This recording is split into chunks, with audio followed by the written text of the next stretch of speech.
ఈ టైంలో ఇంకొక ఇంట్రెస్టింగ్ విషయం మాట్లాడుకుందాం సార్. వేణుస్వామి గారు నిన్న ఒక స్టేటస్ పెట్టారు సార్. ఈరోజు శోభిత, నాగ చైతన్య వీళ్ళ జాతకం ఏ విధంగా ఉంటుందో నేను చూసి చెప్తానని చెప్పేసి. అంటే గతంలో ఈయన నాగ చైతన్య, సమంత విడిపోతారని ఫస్ట్ చెప్పారు అన్నట్టుగానే విడిపోయారు. మళ్ళీ ఇప్పుడు ఈయన వీళ్ళ జాతకం తీసి వీళ్ళ లైఫ్ ఏ విధంగా ఉంటుందో చూస్తారని సరికి ఒక్కసారి చర్చకు మళ్ళీ వచ్చేసింది.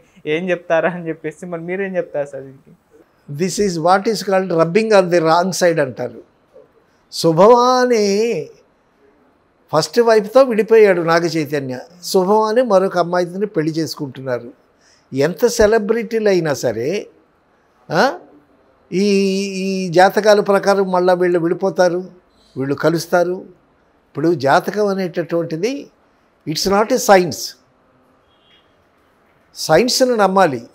జాతకం అను, వాస్తు అను ఏదైనా సరే ఒక నమ్మకం. మరి ఇంకా గట్టిగా చెప్పాలంటే మూఢనమ్మకాలు. వేణు చెప్పినవన్నీ ఎందుకు అవ్వలేదు ఇంతకుముందు? అవును. ప్రభాస్ గురించి ఏం చెప్పాడు వేణు? అది జరిగిందా? సో ఇవన్నీ నమ్మకాలు, నన్ను అడిగితే నమ్మకాలు.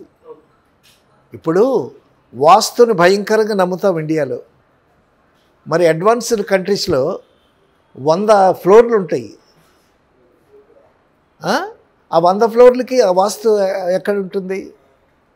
వాస్తు ఈజ్ నాట్ ఏ సైన్స్. తర్వాత జ్యోతిషం కూడా సైన్స్ కాదు. సైన్స్నే నమ్మాలి. ఎందుకంటే మనకి ఆధారాలు ఉన్నాయి. మనకి రేడియో కనిపెట్టింది మార్కొని, ఎలక్ట్రిసిటీ కనిపెట్టింది. ఇవన్నీ సైన్స్ ద్వారా వచ్చినటువంటి కంఫర్ట్స్ మనం ఎంజాయ్ చేస్తున్నాం. సో జ్యోతిషంలో నీకు అహంపట్ అని వచ్చేస్తుందంటే ఇదేమన్నా అల్లావుద్దీన్ అద్భుత దీపమా? బట్ వాళ్ళిద్దరు రెండోసారి పెళ్లి చేసుకుంటున్నారు. Let us hope for the good. మళ్ళా నేను ఈ అమ్మాయి ఇంత తెలివైంది, ఇంత చదువుకుంది, ఇంత టాకటివ్, ఇంత స్మార్ట్ గర్ల్ కదా. సో సమంతే ఇమ్మలేకపోయింది అక్కడ. ఈ అమ్మాయి వెళ్ళిన తర్వాత ఎట్టా ఉంటుందే అలా ఆలోచన వచ్చింది నా బుర్రకి. కానీ let us hope for the betterment. ఒక సెలబ్రిటీ అయినంత మాత్రాన వాళ్ళ మీద విమర్శలు గుప్పించి వాళ్ళని చీల్చి చెండాడటం సభ్యత కాదు కదా. అందులో సోషల్ మీడియాలో ప్రతి వాళ్ళు ఇది హాట్ టాపిక్ అయినందువల్ల ఏదో వ్యూవర్షిప్ కోసం ఏదో చెప్తూ ఉంటారు. సో ఆ విధంగా ఎవరికి వచ్చింది. ఇప్పుడు మన భారతదేశంలో ఉన్నది ఏంటంటే వాక్ స్వాతంత్రం. వాక్ స్వాతంత్రం ఉండబట్టే సోషల్ మీడియాలో, ఓటీటీలో బూతులు కూడా రాస్తున్నారు, బూతులు కూడా మాట్లాడుతున్నారు. సో స్వాతంత్రాన్ని సద్వినియోగం చేసుకోవాలి, కానీ దుర్వినియోగం చేసుకుంటే అది సంస్కారం కాదు కదా. సో ఒకళ్ళొకళ్ళు గౌరవించుకోవటం, చక్కగా మాట్లాడుకోవటం అది సంస్కారం. సో ఎవరి ఆలోచనలు ఏ విధంగా ఉన్నా సరే వాళ్ళిద్దరూ తొందరగా ఒకటవుతున్నారు. So let us hope for the good.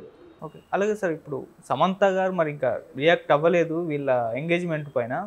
అఫీషియల్గా ఏమన్నా శుభాకాంక్షలు ఇట్లా తెలియజేసే ఛాన్స్ ఉందా, లేకుంటే మౌనం వహిస్తారంటారా? సమంత ఇప్పుడు ఏ విధంగా శుభాకాంక్షలు చెప్పుద్ది? తన ప్లేస్లోకి రీప్లేస్ చేసి ఒక అమ్మాయి వచ్చింది.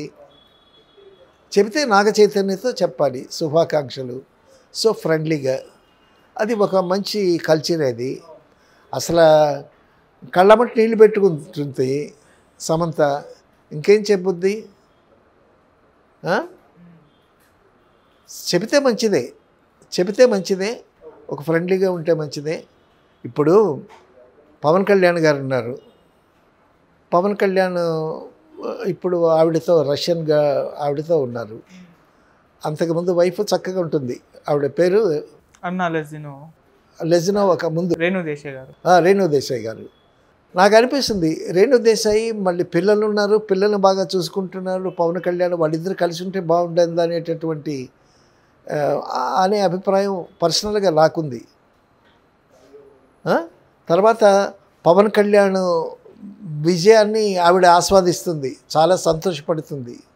తర్వాత తన కొడుకు హీరో అవుతాడు అనేటటువంటి ఆనందంలో ఉంది.